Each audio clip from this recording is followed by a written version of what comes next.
মজ্জুম ভাই কেমন লাগতেছে আরাফার ময়দানে আইসা একটু বলেন। অনেক অনেক অনেক ভালো লাগতেছে এবং আপনি আমাদের যে এখানে নিয়ে আসতে পারছেন আল্লাহ তাআলার রহমতে আপনাকেও অনেক অনেক ধন্যবাদ। আলহামদুলিল্লাহ, শুক্রিয়া শুক্রিয়া। ভাবি কি সব আসছেন দেখেন, আমরা যেন সব জায়গায় এরকম ভাবে ইনশাল্লাহ সফর যাবো ইনশাআল্লাহ ইনশাআল্লাহ।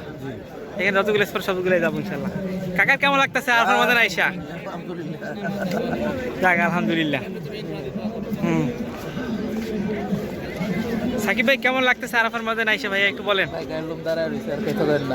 আলহামদুলিল্লাহ আলহামদুলিল্লাহ। না কেমন লাগতেছে এখানে আইসা? আলহামদুলিল্লাহ, আল্লাহ পাক কষ্ট করার আর সুযোগ তো দেখি না।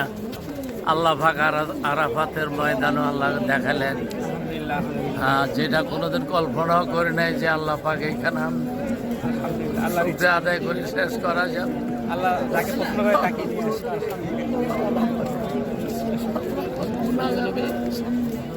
সারা মুসলিম সারা পৃথিবীর যত নবীর ওয়ারিস আছে সকলকে যেন আল্লাহ পাক হেদায়েত দান করে, হেদায়েত দান করে, তার মধ্যে যত আমিন আমিন। সবার জন্য আমরা দোয়া করি আল্লাহ যেন যারা এখানে আসতে চায় তাদেরকেও কবুল করে। হ্যাঁ অবশ্যই অবশ্যই। কাকা কেমন লাগতেছে এখানে আইসা? ভালো আলহামদুলিল্লাহ এই জায়গায় উপস্থিত করতে পারি আলহামদুলিল্লাহ।